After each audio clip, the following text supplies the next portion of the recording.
ওই যে আপনারা একটা 50 টাকা ইলিশ আছে, 12 পিস করেন আপনারা, ওই ইলিশ আপনাদের জন্য ঠিক আছে। পদ্মার ইলিশ দাদা, প্রতিটা কেজিতে দেখেন ডিমও রয়েছে।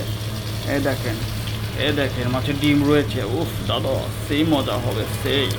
আপনারা এটা পাচ্ছেন না দাদা, আপনারা পাচ্ছেন না। যতই চিল্লাচাল্লি করুন না কেন, আপনারা পুজোতে ওই পুঁটি মাছ আর হচ্ছে আপনার পাঙাশ মাছ দিয়ে আপনাদের এবার পুজো সারতে হবে দাদা, বুঝছেন? আপনারা এবার ইলিশ পাচ্ছেন না। এই যে এত সুন্দর সুন্দর ডিমার ইলিশ আপনারা পাবেন না।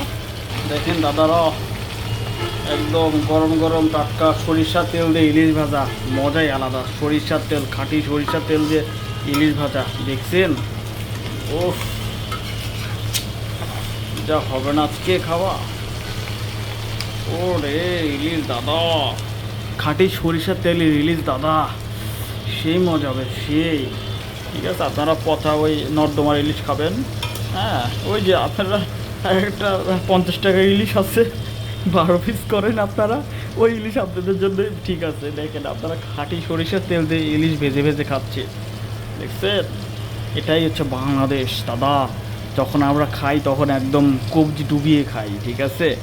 আমরা যদি গরিবই হই, আমরা যদি ফকিনিও হই, আর আমরা যদি বড় লোকও হই, আমরা কিন্তু কবজি ডুবিয়েই খাই। আপনাদের মতো না কিপটা করি আমরা সপ্তাহে, আমরা কিন্তু কবজি ডুবিয়ে খাই দাদা। সেই লাগছে সেই।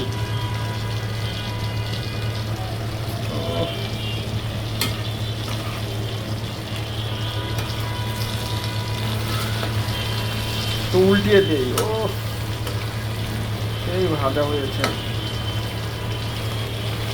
ও দারুণ দারুণ।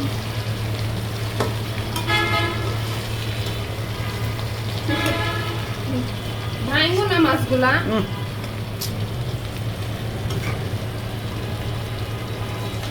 ও সেই সেই।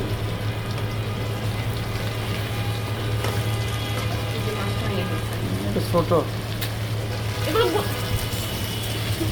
মাথা কিন্তু গরম হয়ে যাচ্ছে এখন। ওফ দাদা, আমার বইয়ের মাথা গরম হয়ে গেছে দাদা। এখন রাখছি আমি, আমার বইয়ের মাথা গরম হয়ে গেছে দাদা। আমি রাখছি, আমি গেলাম দাদা, আমি গেলাম।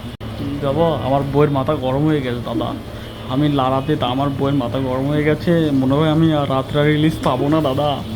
আমাকে মনে পুটি খেয়ে বা থাকতে হবে।